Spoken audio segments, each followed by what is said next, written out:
ઉજળું ભવિષ્ય બનાવવા માટે જે રીતના સંસ્થા અને શિક્ષકોની જે મહેનત છે એને હું ફરીવાર અભિનંદન આપું છું. શિક્ષણનો મુદ્દો એક સામાજિક જવાબદારી પણ બને છે.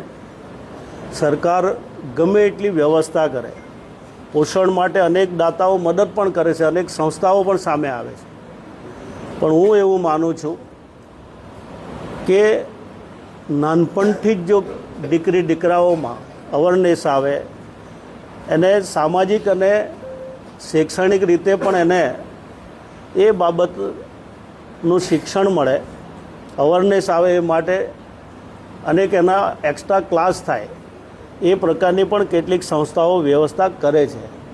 હું આશા રાખું છું કે આવનારા દિવસોમાં એ પૂરા ગુજરાત માટે ખૂબ મોટી જવાબદારીનું કામ છે.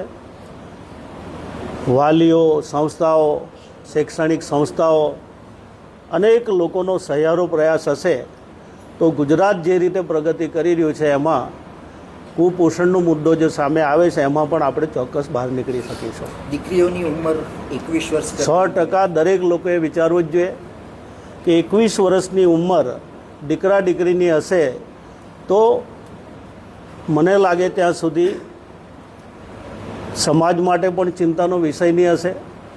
21 વર્ષની ઉંમર એવી હોય છે કે કોઈ પણ દીકરા દીકરી એ પોસ્ટ ગ્રેજ્યુએશન મેળવવા સુધીનો જ્યારે સંકલ્પ કરતી હોય છે તો મને લાગે આ ઉંમર સુધીમાં એનું ભણવાનું પણ પૂરું થાય છે.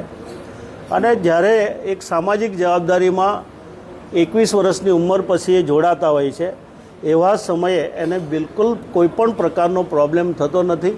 એટલા માટે દરેક લોકોએ, હું તો આપના મીડિયાને પણ કહું છું કે આપણા સહિયારો બધા લોકોનો પ્રયાસ હોવો જ જોઈએ કે 21 વર્ષની પૂરેપૂરી ઉંમર, એની પરિપક્વતા, એની સમજદારી એ જીવનમાં ખૂબ ઉપયોગી બને છે.